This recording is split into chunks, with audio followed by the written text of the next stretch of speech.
first, we have Susanne Blakeslee! Come on. Woo, woo, woo, woo, woo. Make some noise for Daran Norris! Sit down. It's a standing ovation. Keep it going for Carlos Alizraki!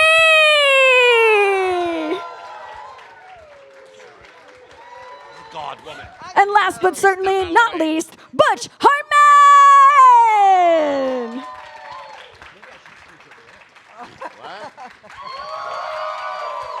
I love it. Oh. We actually have another special guest who's going to join us on stage. Yeah. Her name, in 1 minute. It's Gray Delisle, the voice of Vicky. Here she is right here. Hey, Gray. She's like, I'm not coming out. Hi, Gray.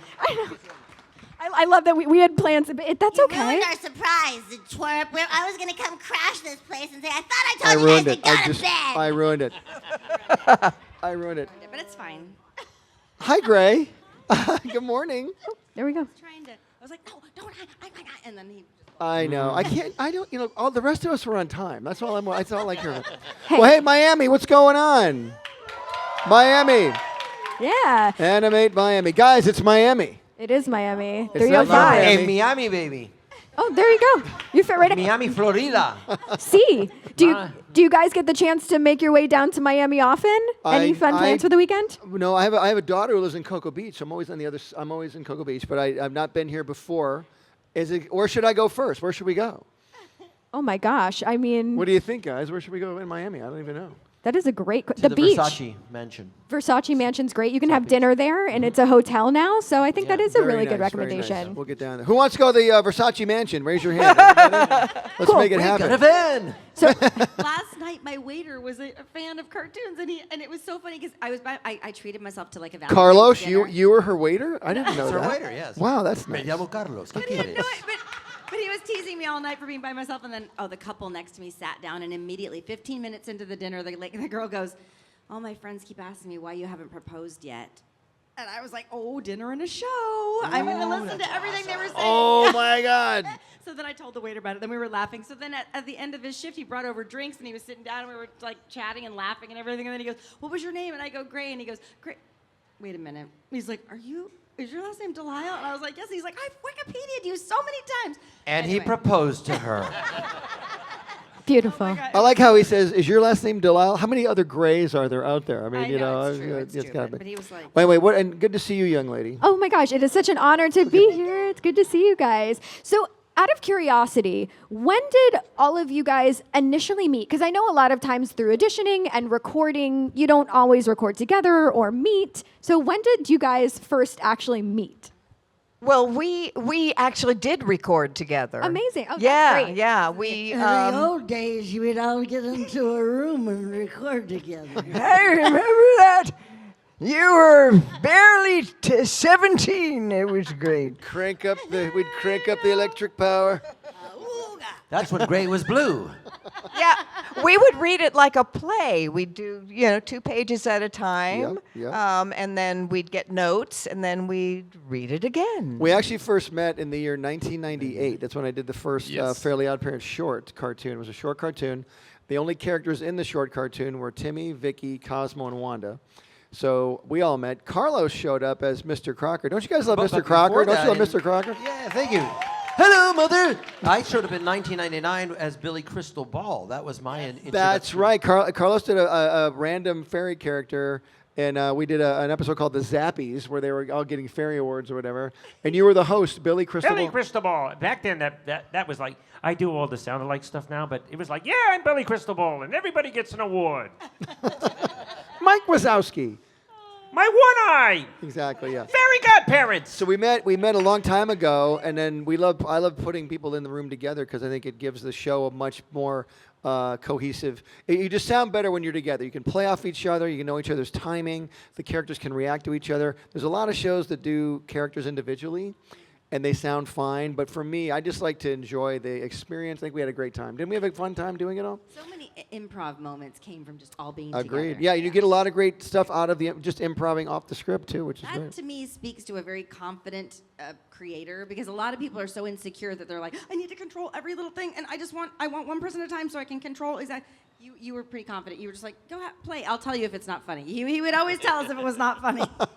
It was tough love, though, right? Daran was the king of that because our second time around, he'd go, Suzanne, wait after line 18. Just give me a little room. Yeah, he's always like, Gray, I'm going to do something. I would after throw 25." stuff in, and they would go, no, no, no. I think my rule was, you guys, we worked a couple months on this script. We really like it. If you can improve it, go ahead and do whatever you want. But if add to it, but only add to it if it improves it. We're not here to like have a free for all. We're working really hard to make a great story. You had to have a good ratio of being funny, because after somebody tried like 3 times, if they weren't funny, you would stop letting them improv anymore. No. knows you can. Privileges have been pulled. I think Gray got fired like 4 times. I fired you 4 times. He would go, Gray, can we do it one time as written? Just one Just time try the way we once. wrote it. Gray, can you not be on the phone when we're doing the show, please, Gray? Stop slurping that Starbucks. So that's a big long answer to your question. No, that was the perfect answer. And out of curiosity, like, was it episodic? Like, was it every time you got together, did you make it through an episode, or did that take multiple sessions to get through an episode? We would do episodes really quick. The team here and Tara Strong and Rob Paulson, whoever else we'd bring in, D. Bauza. Bradley Baker, Eric Bauza, anybody else who would come in. They're all so good at what they do. After just a few scripts, I could trust them all really well because I knew they were gonna. They all knew their characters. They all always made a choice. They always came in with something funny. And so after a while, as a creator, it gives you a lot of confidence going, great, I could write this line for Gray and she'll kill it. Daran will kill this line, Suzanne. Carlos never, but we tried Carlos.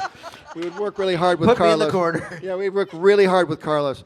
But Carlos actually was so good. Carlos would talk as Crocker and Crocker's mother and then Crocker's nephew. We'd have like 4 pages of you doing 17 voices to each other. Hello, Mother. Oh, Denzel. Hey, Uncle Denzel. You were just trying to destroy my voice so you didn't have to fire me. Oh, sorry about your throat exploding. We'll just have to find somebody else. But I would meet other voice actors over the years because Fairly OddParents went for 20 years. Aren't you glad it went for 20 years? Fairly OddParents, it went for 20 years. 20 años. And it's still going. And it's still going. There's brand yes. new Fairly OddParents on Nickelodeon. Yeah, They're still giving you a check. You're getting. Yeah. You're getting Well, we're hanging in better. there. Okay. It's very nice to it's very nice to have a job. Is what it's very nice. Yeah. But the thing is though, we would do all these episodes, and I didn't really need to do any more voice actors. I had you guys, and you could do 30 voices each. So I'd meet these random voice actors. How come you never hired me, Butch? It's like I don't need to. I have these people that could do it, and Tara as well. That's great that, like you're mentioning, they voice multiple roles. But I wanted to ask specifically about Anti-Wanda and Anti-Cosmo and what that was like flipping between those 2 characters. Do you guys like Anti-Wanda and Anti-Cosmo? Do you like those Yes. characters? Yes. And I eats with my feet. I think the whole thing was, the total opposite. So Wanda was generally pretty smart or level-headed, at least. And Anti-Wanda was the opposite. And then the same would go true for Cosmo and his opposite. It is Anti-Cosmo. Yeah. Really smart. No, you're not. Oh no, you ninny. Yeah, so we bring in Anti-Suzanne and Anti-Daran to do those There you parts. go. Exactly. Yeah. And obviously, like you already mentioned, Mr. Crocker is such an iconic villain. So what was your inspiration behind like the voice and I guess the mannerisms in your voice?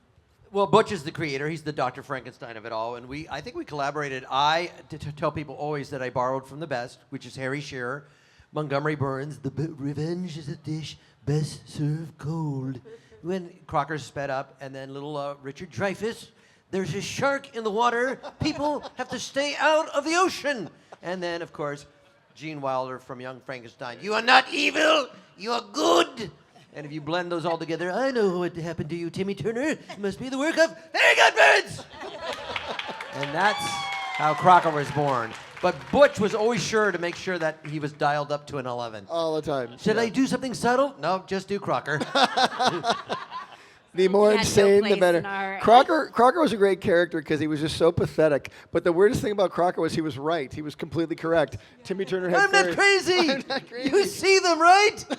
And I have to say, the great thing about the show was at the time there was a real trend toward everything being real, and everything I read on was like, not cartoony, not cartoony, not cartoony. Then we meet Butch, who's just a huge fan of cartoons, and we were like, yay! He's like as big and loud and like weird. That's the better. I know. And it's hard to voice act. I don't know if you guys have ever tried it, but people think, oh, I can do voice acting. But when the minute that microphone's there and it's hot and it's ready to go, you try it. People will try the voice act, and I say, be bigger. And they're like, what do you mean bigger? I just gave everything I had. It's like, no, you need to be bigger. And so to find people like this who are so talented and so good, it's very rare. And so we're very grateful. Give them a round of applause, by the way. They're so great. This whole squad that we have, the Fairly Odd Squad, they don't fight crime. They just eat dinner. That's all they do. Yum. Butch, growing up, obviously, I'm assuming you were a fan of cartoons. So I was just wondering, what cartoons inspired you? Oh man, I grew up in a magical era called the 1970s. Anyone ever heard of it? Yeah, we had black and white TVs, and I'm not kidding. And I was the TV remote. I had to get up and go to the channel and change it. No, I watched a ton of Hanna-Barbera on Saturday mornings. Stuff like, Scooby-Doo, Super Friends, Johnny Quest. Flintstones was actually on after school all the time, and a ton of Bugs Bunny and all that stuff. And then as I got older, The Simpsons came out, loved that stuff. And I'm a big fan of comedy, too. I love comedy. I used to watch shows like Happy Days, and I used to watch shows like Cheers. I know these are really old shows, but even today, and now it's an old show, The Office. I would love The Office, things like that. So I just love great shows with great characters. And I think any show that you guys would love, like Fairly OddParents or anything else, has to have great characters in it. But they don't happen unless you have great voice actors like these guys here. So that's what's great. And applaud for them again. Yes, they deserve it. Woohoo!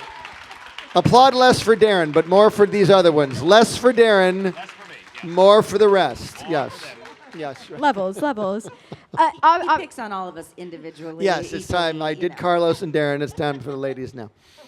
Obviously, now you guys get to be reunited at these amazing conventions. I was wondering, maybe through meeting people at the booth or during the Q&A, have you guys heard any interesting fan theories about the show?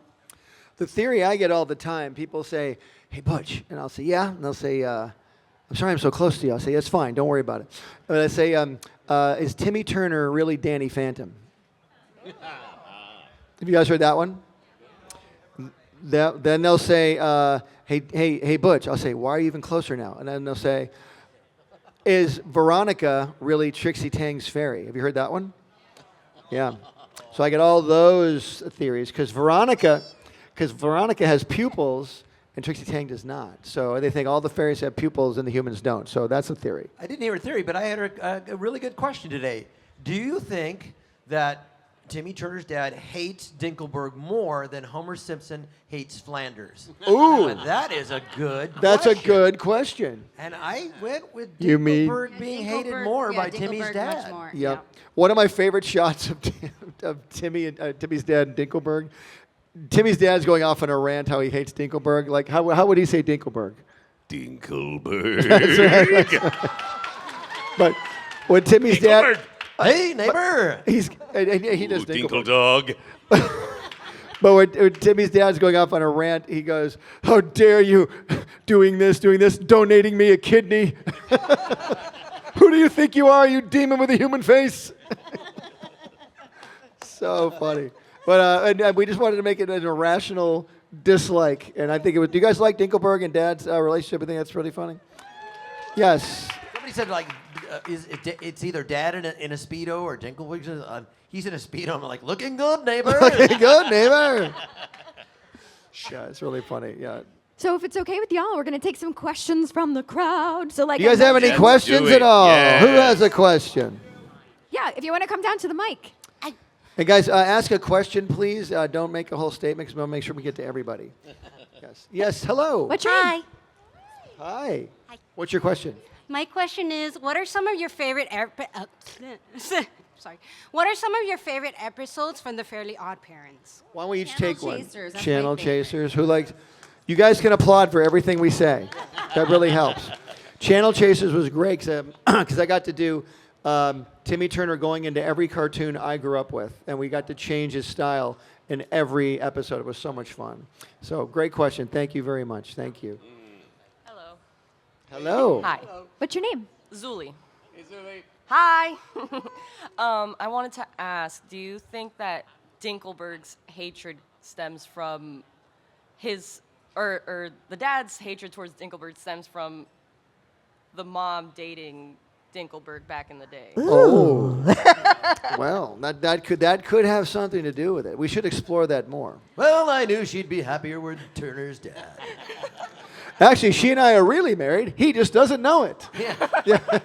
Timmy's actually my son. Oh, no. There's Hey. a theory. There's a theory. Thank you. She's going to be a writer. Okay, great. Hello, sir. What's your name? My name's Dallin. Hey, Dad. What's your question, sir? I just wonder, the new series of Fairly OddParents Newish, does it feel the same without doing it without Timmy Turner? I thought it was an interesting choice when they decided to make the show without Timmy, but I think they're doing a great job. I think what's cool about it is having a new show with a new child in it shows that any kid can relate to the show. I mean, it really shows that, Cosmo and Wanda aren't just for one kid, they're kind of for everybody, and so any kid can have fairies if they really need them. So I think it's a great way to explore the series more, so I thought they did a great job. And Vicky can still be mean to any kid she wants. Oh, yeah. Give her a round of applause. That was amazing, Vicky, right there. You're getting applause. I'm trying. Rounds of applause. I'm giving you a round of applause. Yes. Hello, my name is Davi, and I had to write down my question just to organize my thoughts a little bit. Part one. I'll make it quick. I'm an animator that's trying to break into the industry, and I wanted to ask not only to you as an animator, but to you as actors as well and voice actors that what do you think is the key to success into staying in the industry? Is it just knowing the right people, being at the right place or right time? And how do you guys grind and stay motivated when things get tough? How old are you? I'm 27, sir. 27. That's a great age to be. What you really have to do is like anything in life. You have to make sure that you desire it, number one, which you do. But number two, you got to get out of your comfort zone. So you got to go somewhere you might not be used to going. You got to go to that audition. You got to write that script. You got to go up in front of those people. Maybe like even sit on a stage like this in front of an audience. It's a little nerve-wracking. But once you get past it the first time, it won't be as nerve-wracking. So like, I don't know where you live and what you want to do, but if you want to get into the Hollywood animation industry, you got to go out there and explore and see what's out there. Because your talent will only take you so far, but then it's going to be, there's a lot of ways. I'll put it this way. There's a lot of bad movies that get made. How do they get made? Somebody had the determination to get them made. Somehow they got all the people together, the money together, they got it made. If you're talented and you are motivated and driven and nothing can stop you, you'll get something done. So you have to motivate yourself. Isn't it a lot of self-motivating after a while? And you learn that it's not linear. It's in a circle. You have a job, you lose a job. You have a job, you get a job. You lose a job, you lost a relationship, you make a new relationship. It's not a steady path upward all the time. And no one takes the same path. There's not the same path. So you can follow aspects of someone's path, but it's always going to be your journey and your story. So don't forget that. And don't ever give up. If you give up, the only one that can stop you is you. I know that sounds cliche, but it sounds cliche because it's true. We say it all the time. No one can stop you but you. And so if you don't give up, you won't ever fail. I didn't even ask for that round of applause. Thank you guys for your So time. I really am a big believer in making your own content. Like, because people go, no one will hire me. And I have friends who are animators on SpongeBob and Cuphead and all these things, and they can't get a job right now. It's hard with AI and everything that's going on. But the people who are succeeding are young people who are like, I'm making something, and I'm going to voice it, and I'm going to cast all my friends, and I'm putting it on YouTube. And they've gotten huge deals from, they've actually walked away from deals from studios going, we'll give you this much, but you have to change. And they're like, no, I already have fans and followers, so I'm just going to do this whether you're on board or not. And then, Amazon came crawling to this person going, I'll give you, what do you want? Well, you can be in charge of everything. But yeah, that's kind of, I think you have to sort of make your own thing at this point because it's very, very competitive. Because someone like me, if I'm going to hire someone, if you've already shown me you can do stuff on your own and it's good, I'm like, wow, you can make my life a lot easier. Yeah. Your job is to make the producer's life easier. Because you're going to be a producer someday. And you're going to want to hire people too. And the worst thing is hiring your friends who say they're going to help you, and then your friends aren't as motivated as you, and you realize, wow, I need to hire people that actually care about this, So you'll learn all that too. But don't stop, and just whatever you like the most, start focusing on that. And I would again, I think making your own stuff is a great idea. Do starting one with them. thing toward your goal every single day. That's what I do. And at the end of the year, I'm always closer to the thing I wanted to do because I've done 365 things to get closer to that. And it seems like a little step. And if you think of all the steps, it's so overwhelming. But if you think, today I'm just going to make this call. Okay, today I'm a songwriter. Follow me on Spotify. I'm a songwriter. And there are these songwriting workshops. There are these songwriting nights, and they're like they're a very tight-knit club, and they don't let new people in. So I was like, submitting my songs around, and they wouldn't even listen to them. Finally, I'm like, I'm going to make my own songwriter night and invite all the people that I really admire to be part of my songwriter night. And they all came. Then they had to sit there and listen to my songs. And then now, when they have a songwriter night, they're like, yeah, we're going to call Gray. She, anyway, you just have to think, what other way can I get into this? And if it has to be making your own club, make your own club if they won't let you into theirs. And, well, there's a thing I'm going to be doing soon. I'm going to be doing my own Comic-Con / seminar weekend. Oh. And because I love coming to these Comic-Cons and I love meeting all the amazing fans, but I also want to do a Comic-Con that's a little more inclusive as far as like learning how to write, learning how to draw, learning how to produce, learning how to pitch, things people really want to know, like you. Yes, so sir. I'm going to start doing a weekend. Would you guys be interested in something like that if we did something like that? Absolutely. Yeah, so we're going to make that happen. So watch my social media because I'll be putting that advertisement out pretty soon. I'm involving people like this. Like if Gray could come up for an hour, or Carlos, or any of these guys, come up and teach for an hour about voice acting, just for 1 hour. And I want to do a Fairly Odd cruise where we can go on a cruise and you could go on a cruise and learn stuff. I just want to go on a cruise. Okay. Miami's the place. Yeah, I was going to say, this is where you need to be. Miami, Yeah. exactly. Thank you for your question. question. Thank you for your time, guys. Thank you. Hey, what's your name? Hello, you guys. My name is Devin. I'm going to make the question simple. What are the hardest lines in the Fairly OddParents for each one of you? The hardest lines? My hardest lines were after I had a martini. Wait, when did you ever have a martini? Yeah, right. A martini. There was one time, that was literally just 2 words. We talked about it before we came up here. It was snow shovels, right? And then I kept saying, show snubbles. Oh, hand me that show snubble. No, Daran, you're saying show snubble. It's snow shovel. So, it's just ridiculous. It's That's one of actually those weird things you can never predict. But now show snubbles has become our catchphrase. Show snubbles is my nickname. So there you go. I think there was one episode where that was the day that I knew I needed glasses because I said something like, "Oh, I know, those are my golf clubs." What? Golf clubs? Carlos, that's a C. It's a club. No, but fairy godparents. If there's more than 3 fairy godparents on one page, I'll try to go from 9, 10 to 11 because you got to pace those out. So it's fairy godparents you get 1. And that was one of those things when I was drawing a storyboard. We were first introducing Mr. Crocker, and I just had this guy standing there. I'm like, he's got to do something when he. I'm like, maybe he can just freak out when he says it. So I drew 3 poses, like that. And then he delivered this great line. I'm like, okay, that's it for all time. We're always going to have him do that. But one of my favorite lines of yours is when you, and I think Daran's too, Crocker's just walking along humming. What were you humming? Were you doing a ditty? Fairies! Fairies! Fairies! That's my No one's favorite. applauding. We should be applauding for that. That's my all-time favorite. It just slayed me. It was so funny. I don't have any hard lines because I'm perfect. So. Follow her on Spotify. Thank you. All right. Hi, my name is Kayla. Nice Hello. to meet you. My question is, within any of the 20 years of Fairly OddParents, were there any moments in the show that were either inspired by the voice actors, like personalities themselves, or anything that the voice actors suggested should be in the show? Butch. Wow. Well, we just talked about the Carlos moment with the fairy godparents thing. I honestly think so many things we would come up with in the recording. Again, everyone's got their written lines. We'd stick to the written lines. But then they would start improving stuff or like saying things. And I even actually think that I think Crocker came out of an improv moment or something. I think he was a character I borrowed from another show that I'd pitched. It was another show I pitched, didn't make it, but the character of Crocker was in it, so I moved him over to Fairly OddParents. Can you guys think of any moments that we would improv that came up? Eggnog. Eggnog, right? We did that. Dad's love of eggnog. Yes, Yeah. I think that was Because I think in the script it's like, ooh, eggnog, and you were like, nog, and you would just yell the word nog. We're like, keep that going. We like that. Keep the nog thing going. Interject that. Ricky, don't lose that number. Yeah, yes. Being a musician, follow me on Spotify. There's a band called Steely Dan. Steely Dan, sorry. And You're all way there's too one young to know about Steely Ricky, don't Dan. lose that number. So when Vicky, when she was saying goodbye to Ricky, I was like, I had given him my phone number, so I was like, Ricky, don't lose that number. You don't gotta call nobody else. Send it off in a letter to yourself. which was like just completely the lyrics to Ricky, don't lose that number.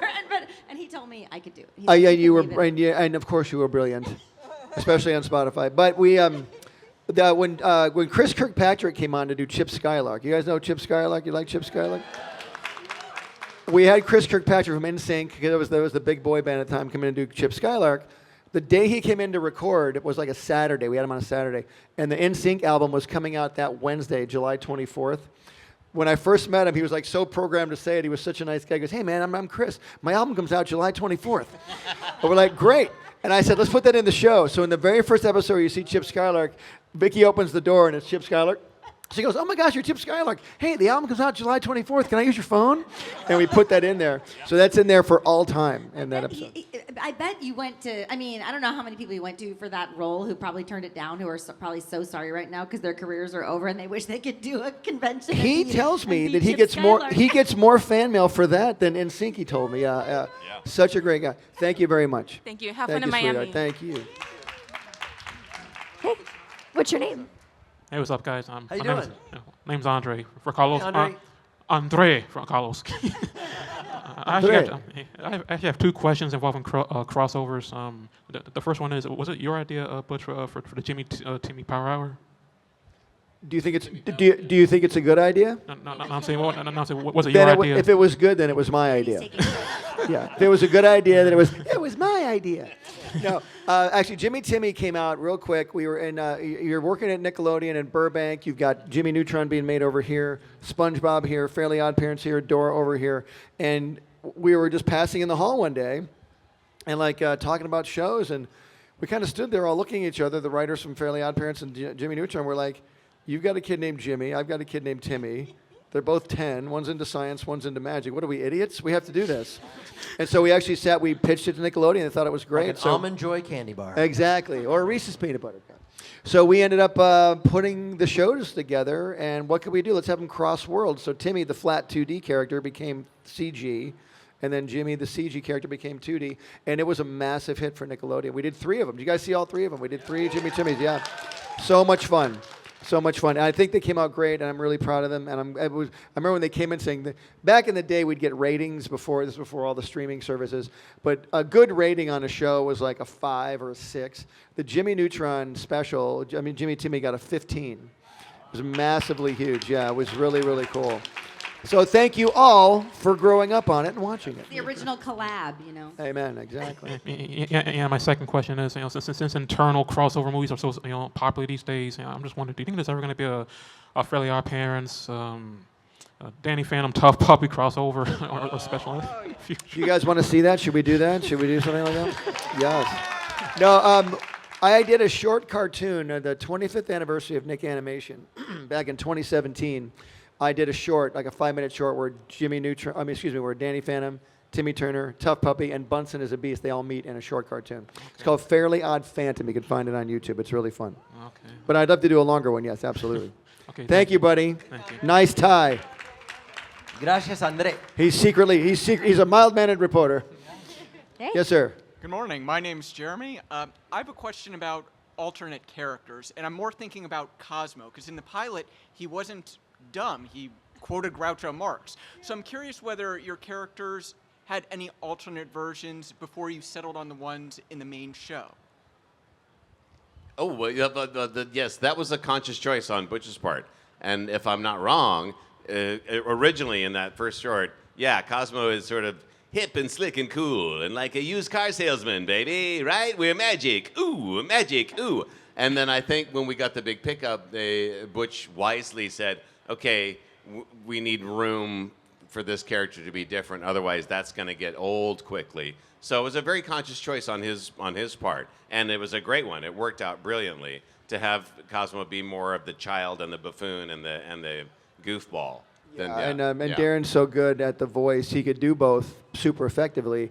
But again, the Phil Hartman sort of, because Phil Hartman was so big when we first started doing the show. Inspiration. We wanted that Phil Hartman, Troy McClure kind of a thing. Right. You might remember me from such medical films as Alice Doesn't Live Anymore. And the president's neck is missing. When we were very fortunate to have the time to develop Fairly OddParents and do the shows for a long time, that we could develop a character like Cosmo, like Crocker, even Vicky and Wanda as well, to have them all just develop and become these characters where the actors just knew what to do right when they got there. You know, the good ones make it look easy. These guys make it look really easy what they do. But yeah, developing the character. Even Timmy changed a lot over the years as well. Timmy became more likable, even though he was kind of unlikable, but he became likable. No, he didn't. Timmy's parents didn't have any faces in the first short cartoons. I was trying to be super clever and never show their face, and it got really hard to do. So I thought, let's just design some faces, and then they became some of my favorite characters in the show, Timmy's parents. And so Vicky started out really nice too, because in the first episode, I was trying to be nice to Mr. and Mrs. Turner. Yeah, I was trying to pretend to be nice, and then after a while, she didn't really interact with the parents as much anymore, so she was just My favorite thing about Vicky was even the magical characters who could do earth-shattering things with their power were terrified of Vicky. Foop would say, "Vicky's chainsaw. Vicky's coming over, hide me." Anyway, thank you, brother. Thank you for the question. All right, we got about 10 minutes left. You're good. Here we go. You're up, friend. Good. My question will only take 9 minutes. 9 minutes? Yes. What's your question, sir? Hi, my name is Victor. I'm looking at the camera. Hi there, guys. Yes, that's the Wiggles. The Wiggles gesture. I knew it was the Wiggles. I knew. Yeah. Yes. I have 2 questions. Let's start with the first one, and then we'll see how that goes. Why does Timmy's dad hate Dinkelberg? I think we just talked about that. We got into why. Because maybe Dinkelberg's, Timmy's wife was married at once to Timmy's dad's Dinkelberg. mom. Timmy's dad's wife, when they were little, had a crush on Sheldon Dinkelberg. So Timmy's dad's never forgot it. So maybe that's why. That's why. What was your other question? On a scale of 1 to 10, how much does Timmy's dad doesn't like Dinkelberg? A scale of 1 to 10, 25. 25, yeah. Enough with the memes 25. already. Yes. You like me, don't you? Yeah, of course. And thanks for giving me Can I bid over that? 26. There was a line. It's like your dad's like, kids. I know. That's why we don't have any. Thank you for your question. Thank you for your question. Yeah. Thank you. He's shooting at us. Yes. Hey, what's your name? Hi, my name is Reed Bennett, and I've been a longtime fan of the Fairly OddParents. Great show, wonderful, and I even love the new reboot, A New Wish. And ever since I watched it, there's this question that's been lingering. Now, y'all know that according to the rules, fairies can only be assigned to children that are miserable. In Timmy's case, that's understandable. Neglectful parents, cruel babysitter, insane teacher, bullies after him. But in the case of Hazel in A New Wish, she has parents that pay attention to her, she's friends with all the kids in her class, and good friends with her teacher. So it begs the question, is Hazel really miserable? By the way, give him a round of applause for that well-articulated question. Well done, Reed. Well done. Well done. Here's the answer. Do you know how they always update the Apple terms and conditions? Yeah. I think the rules got their terms and conditions updated to fit more of a modern audience. That's what I think, yeah. So I don't think it has to be miserable kids. I think it's just kids who might be needing help, whether it's emotional help or I think it's just a kid who just is maybe lonely. I don't think it's a kid who's miserable. Yeah, it's more of an internal thing with Hazel. She just doesn't know how to fit in. Yeah, it's kind of just a growing pains type of thing. And actually, Mr. Gooseman is kind of a fan of Hazel's. There you go. The opposite exactly. of Crocker. Well, I guess you're miserable even if your circumstances are great. So that's Well, I guess y'all have a point. After all, misery is subjective. Yeah. Exactly. Great question. Great question, Reed. Thank you, buddy. Thank you. Thank you, bud. Good job. By the way, you guys are super, and thanks for making my childhood and even my adulthood magical. You are, bud. Wow. Winner right there. Reed. Door prize. Hey, Congratulations, Reed. You won a steak. thick, Is juicy this thing stuff. on? Yeah. What's your name? Good. Hi, I'm Zachary. Hi, With Zachary. an H. Call me with Zach for short. Hey, Zach for short. I'd like to let you know I came up with a show of mine with a friend of mine, and we created the pilot, the script, and the show deck. And in your voices, I'd like to let you know I just wish I know how to get them out to people so they could consider them well made. So Well, let what I me would hear do- it in your wonderful character voices. Let me defer to the creator, Butch Hartman. Gladly. You want to get people to see your show? Is that what you're saying? Yeah. Yeah, and man. make my Dude. voice understandable. Do you have a YouTube channel? No. Get a YouTube channel, man. Put it on YouTube. That's a start. Yes, it's I a guess. start. And by the way, a YouTube channel is absolutely free to set up, and you put it out there, and then you start advertising it on your social media. And man, if we had the stuff they have, we had none of this when we were young, like you guys. We had to actually knock on a giant studio door and hope the king or the Dark Lord behind the door would open it. Who are you? Yeah, but right now on YouTube, on Instagram, on all this stuff, you can get your stuff out there to anybody to see right now. So I empower you. I dub thee Mr. YouTube right now. Put your Thank stuff on you. YouTube. And I wish you guys a whole new wish of more magic. Thank you. May your show, may your new wish go on. Thank you, Zach. Looking for forward sure. to season 2. Thank you, buddy. Thanks, Zach. Thank you. Thank you. Okay. Matt. 2 more questions or one? We got 2 more. Here we go. Yeah. Hey, what's your name? Hi, I'm Rosie. For some of you that have met me, hi. Hey, Hi, Rosie. Rosie. And for the ones I haven't met, hi. Hi. Hi. So, my quick question is for you, Butch. I don't know if I could Google this or if it's general information, but how old were you when you came up with the idea of the Fairly OddParents? Well, I'm 127 years old now. So I say that so people go, wow, you look good for 127. Yeah, I do. But you don't. Wish I could fire her all over again. But you're fired from the panel. Get off.